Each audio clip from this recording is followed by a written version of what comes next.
This presentation is on the Intensität ihres Bewusstseins, the intensity of their consciousness's problem. So the title stems from Nietzsche's use of Bertolt Niebuhr in the Zum Nutzen und Nachteil Historia des Lebens, for des Lebens, in the use and abuse of history for life essay.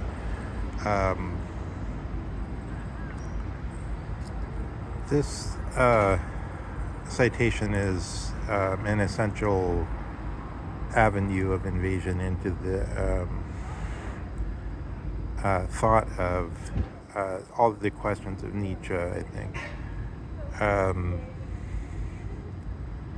And let's try to, so I'm going to try to proceed by showing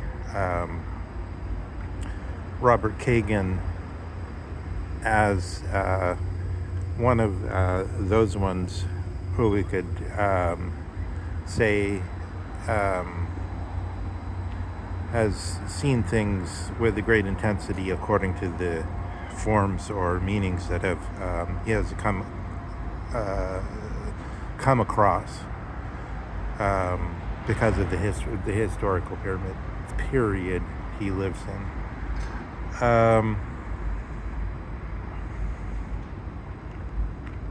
So let's state the problem a little bit. Nietzsche's saying he cites Hume, but then he gives, and I think it can't be. We should presumptively say that it's not an error. He then cites John Dryden, so that the unawares reader would think that he's citing what he's saying was actually said by Hume to speak of the dregs, or the later years that one would suppose one could get more out of than the first sprightly earlier time. And he's saying, okay, there's somebody, Leopardi, with his sort of somberness, his eternal somberness, who steps back from in the face of this question and says, don't. I'm a gray moon that casts no light, and worry yourself not. Such as existence. But then Nietzsche says, but what if we, instead of this, we launch out and make some kind of an attempt, instead of this eternal repose. So therefore, already we could see in a way the formula of the life-giving lie. The life-giving lie is already one of these intense consciousnesses of some view. So Kagan had this intense consciousness of the view of American hegemony, but now he's come over to the Dugan vision. It's not just Dugan's vision. Dugan has a specific version, but it's a great many people have talked about the contrast to especially in the saying of the contrast to the so-called unipolar moment where America holds sway, that there must be this multipolarism. And then there's all this talk about, well, how could there really be a multipolarism, because America has 1,000 military bases and it controls the financial reserve currency, and it controls the central bank rates where trillions of dollars are slushing through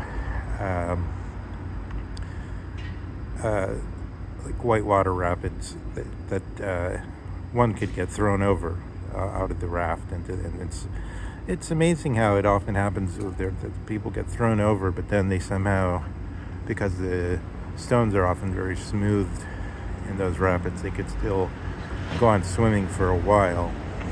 So I suppose maybe that's in a way we were witnessing somebody like Kagan's sort of plump body, sort of doing some kind of musical squishing and squashing through the stones for a while, and then he wakes up and says, "This is it. Trump is it. Now we're in the multipolar moment." So so apparently, his main thesis is that multipolarity doesn't. A lot of what he says is actually quite vague, but it's nonetheless he seems to personally give the impression of being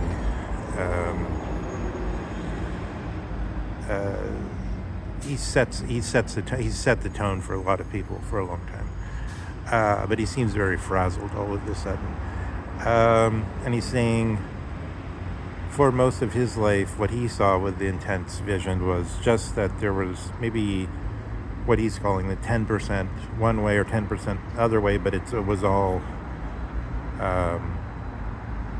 liberalism, and liberalism without shores. So that suddenly he says, but what makes it liberalism is not that it's necessarily in comparison. I mean, what makes it multipolarism? What makes it unipolar liberalism? What makes it, in the common usage, hegemony, and also according to its own self-vision. So remember, Gramsci, against what everyone says, the way everyone uses them, meant hegemony to mean there's a hegemon, meaning an actual ruler, rather than either, according to him, ruled by a dominance entity or Piedmont in the north, which he says during the Risorgimento simply wanted to dominate. And he sets domination of the capitalist system against, and by people who don't want to be known to be dominating, against the idea of actual hegemon or leader. And then we get this third depiction from Zygmunt Bauman, who's saying there's also the river. So you're forgetting the Russian river. You're sort of focusing on the people that are either in the raft or actually swimming in the rapids. Sometimes in a rapid river, there's places where you just drift for a long while. There's nothing dangerous. So he's saying these rapids themselves have been left out, and this is partially thematizing this as the cybernetic powers. As things are, his metaphor is you're in a plane and the plane has to land, but due to the juristocracy or the vetoocracy, the landing pad hasn't been the papers, the permits and so on haven't yet been approved for the landing pad. And moreover, the voice of the captain, who in former times was concerned with, at least with what was on the menu, if nothing more important like the course, instead is just a dead recording, telling you this is the situation. Something like that is like adds another fold to this intense visions that people are having of what's going on in the world system. But it's very Nietzschean to show this example of Kagan suddenly flipping his lid here. So because it's true, we never really knew exactly what Kagan thought, and plus he represents himself as an historian. So he's saying, I have to say, if the if the facts change, then I have to say something different or something like that. But it's very curious how to construct this, the vision of multipolarity or unipolarity and what it really means. Because he's saying in the 1930s, for example, by proportion of military power to America was greater by comparison to the rest of the world than it is now. Except that people knew that they didn't really have any colonial ambitions. I mean, there was the Philippines, but it was almost by accident. It wasn't a big project to do it.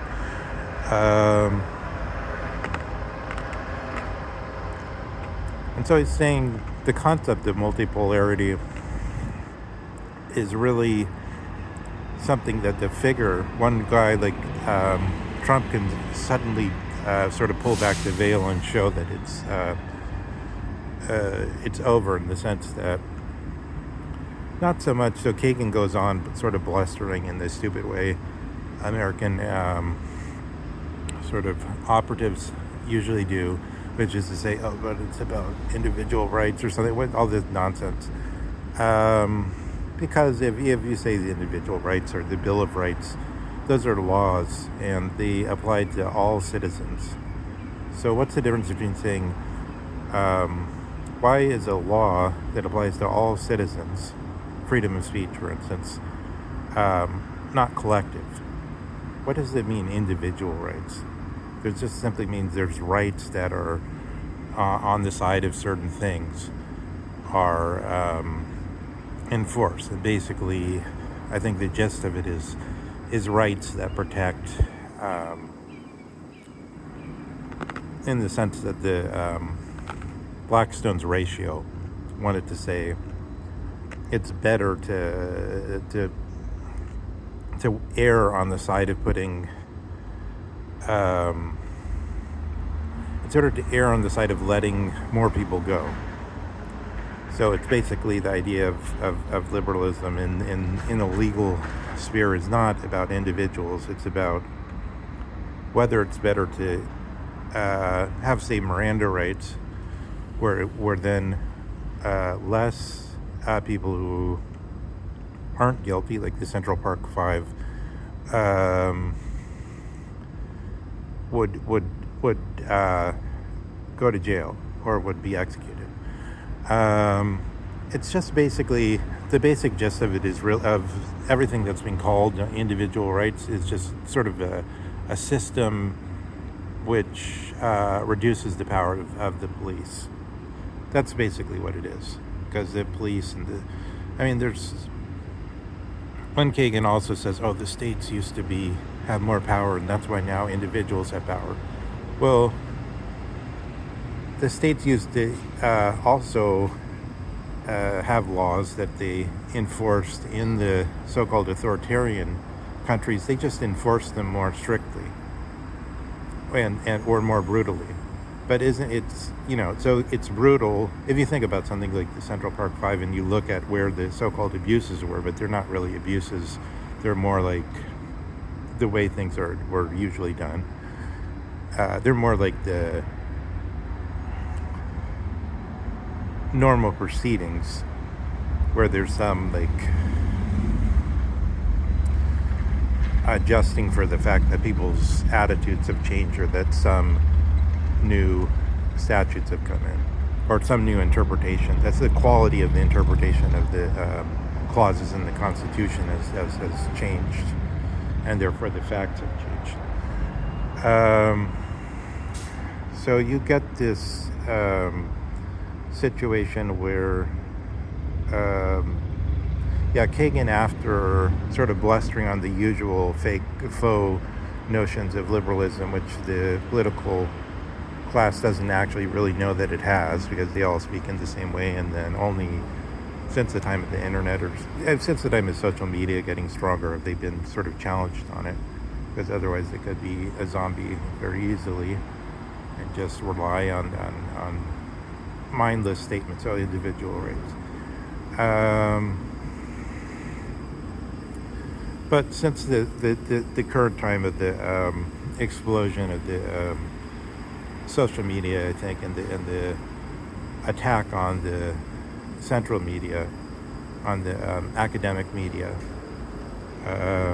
or so-called legacy media. You get instead,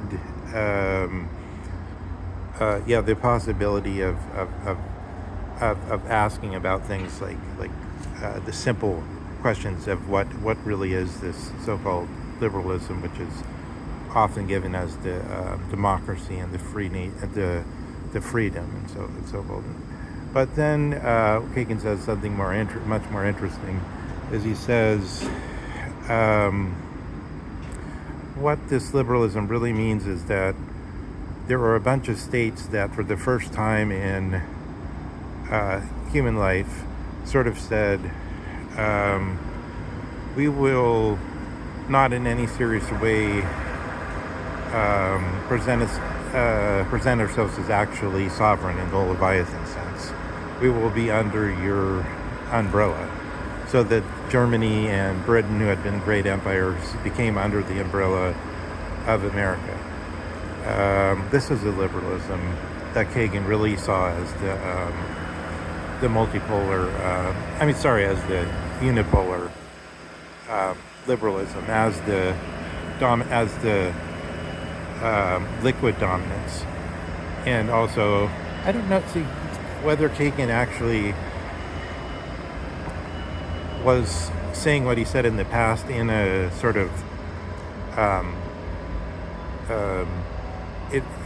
it's good that this is happening way. It's not really clear. I think he himself sort of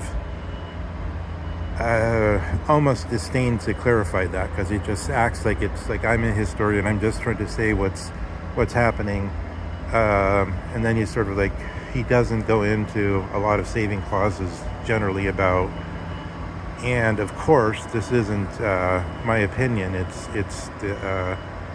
isn't my opinion of what should be happening. It's not my even though his wife, so it's a bit of funny that because his wife is so obviously actively promoting the liberal project, that he could say, I merely say this is what's happening.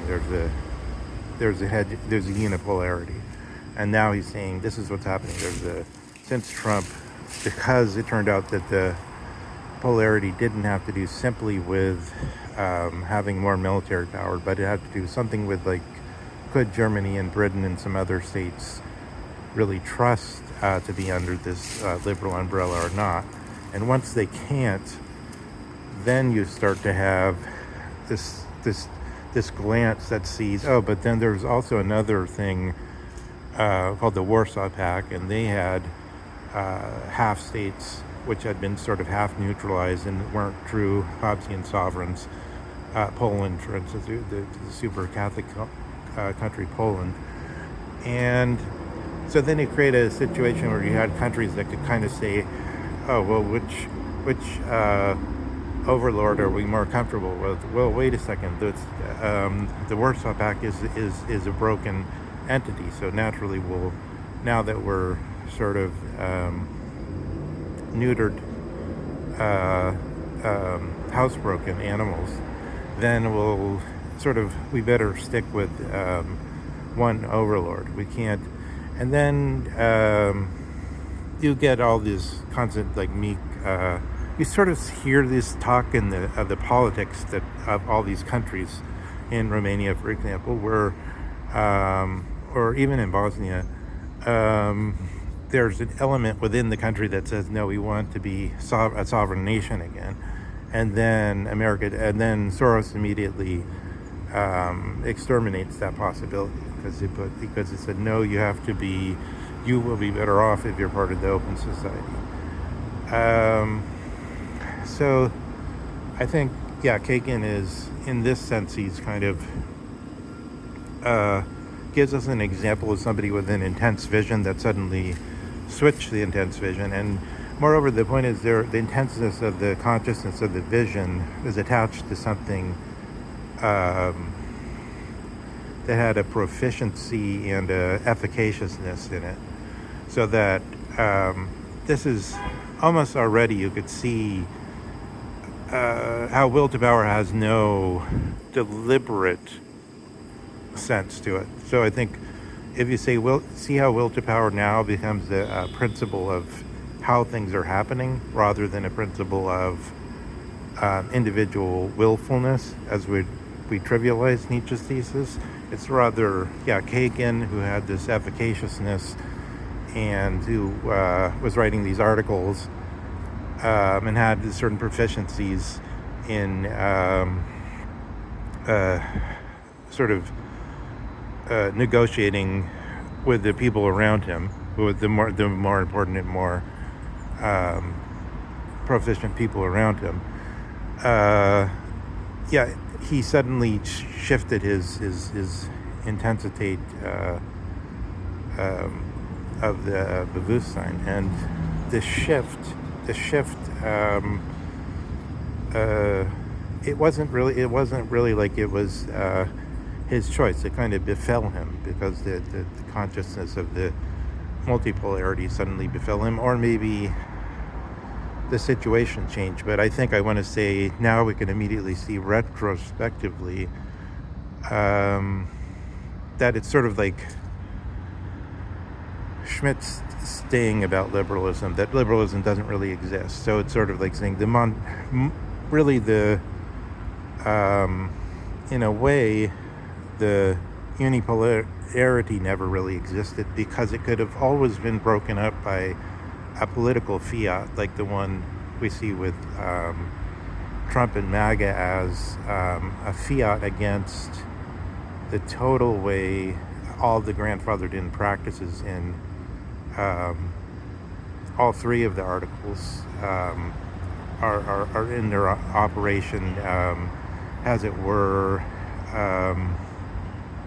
only through a sort of deliberate ignoring or ignorance or lack of intensity, a vision that lets the Rausch thing or the rapid thing push us all around.